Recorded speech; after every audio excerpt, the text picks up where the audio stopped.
everybody. Here we come again with the DSA principles. Like I said, I would normally be using these principles to talk about the principles responsible for growth and development and civilization of any nation.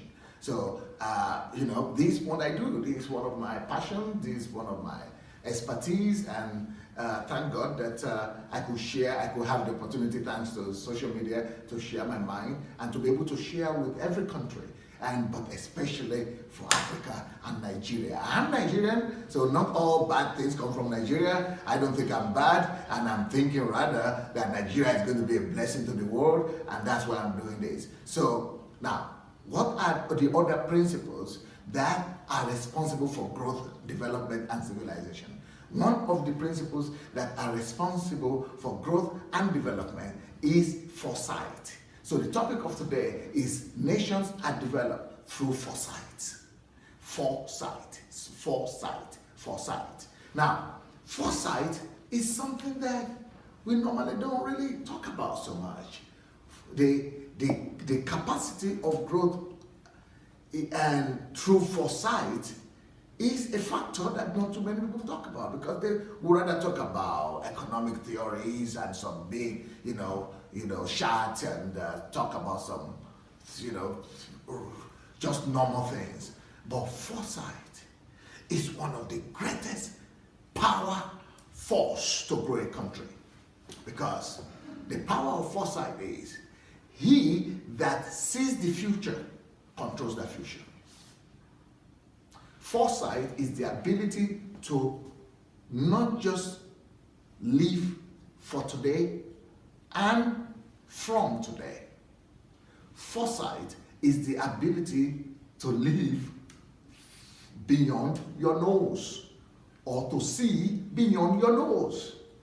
Foresight is the ability to navigate into the future.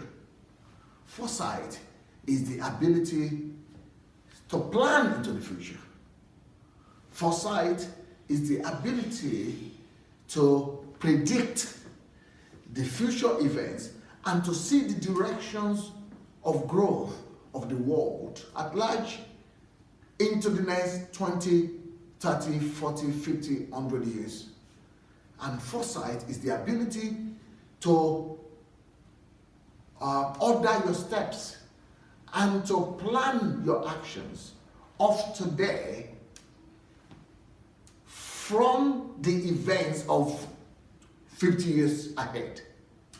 That is to say, the ability to be able to project yourself in the spirit realm, or in the power of vision into the future, and see that future that you want, construct it the way you want it to be. Of course, things will be corrected, and then use that future to inform your present, so that your present actions will be based and coming from the future that you had seen, and the future that you desire, and the future that you are moving towards, and the future that you so much look forward to building, and that you want to have in the next 50 years. So that future is what is informing your actions today.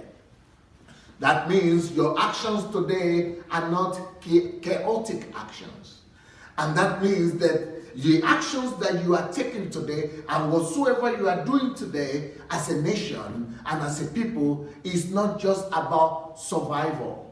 But in Africa, what we are doing right now, and the way our nations are functioning, is that everybody just wants to survive for today. Everybody just wants to survive for today. Everybody just wants to make a living. So most of our actions, even our government actions, are mostly informed by the events of today, or by the events of the near future.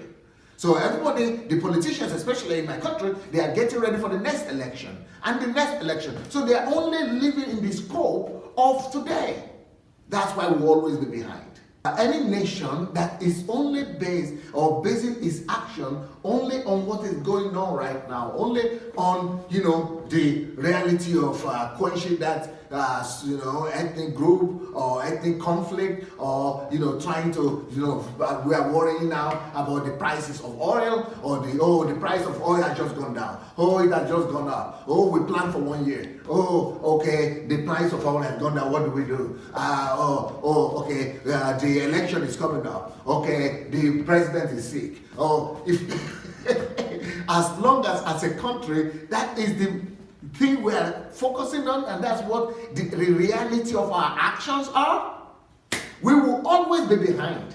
Because if you are focused on the events of today, and only those events of today are informing your actions right now, what happens is that you are behind already. It's too late.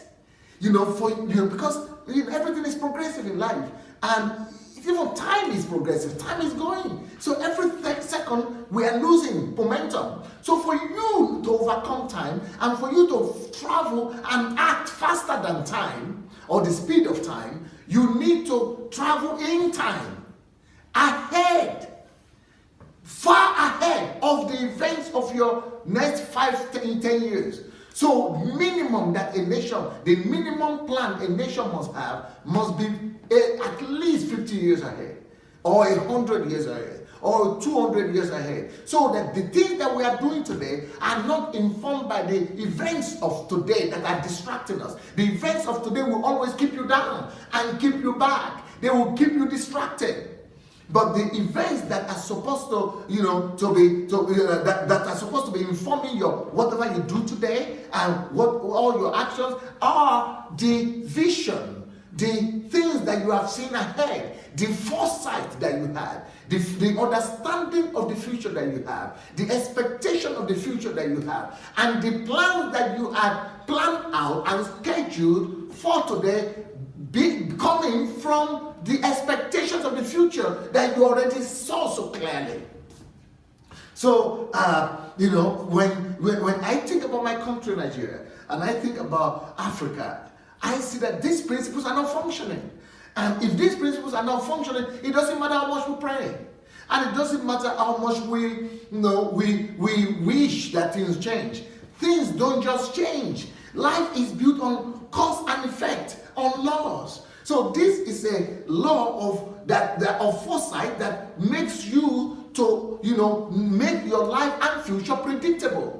Through this principle of foresight, we could actually make our lives predictable. We could make the future of our children predictable. We could make our economy predictable. We could make, our place predictable. There was a time in Nigeria that they had a vision 2020, but that was just like 20 years ahead or something like that. That was not bad, but, it needs to be more than that. It needs to be more holistic, and it needs to affect every strata of the society. It doesn't have to be something that the government just does. This is not just a government-informed policy. This is not just a political thing, a political statement that some other people will come and cancel. And no, this must be a culture that must be propagated and instilled in the psyche of all the citizens, so that even in primary schools, secondary schools, they have their 50-year plans. Even in the ministries, every big government ministries, they have their 50-year plan. Even the families have their 10, 20 years plan ahead. Everybody knows what they expect. And this is a culture that must be cultivated in families, in schools,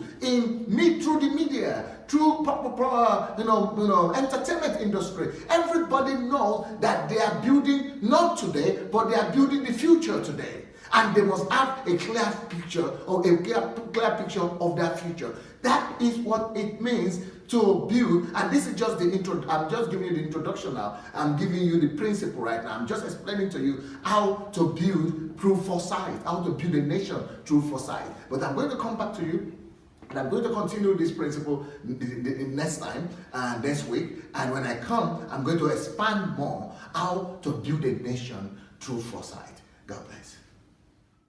Thank you so much for watching our videos. Now, we need to spread this word, and we need to do it together. For that to happen, we need your help. Just 5 little steps that you could help us to spread the word. Number one thing we need you to do is to like the videos. Please go like this video right now. Number 2, if you have not yet subscribed to our channel, please go ahead and subscribe to the channel. Number 3, we need you to press and click on that notification bell. You see the bell? Go press on it. And number 4, we need you to go comment. Write your comment, good or bad, just write what you feel. Number 5, share on every platform. Share on Instagram, share on Facebook. Just share and spread the word. Thank you so much.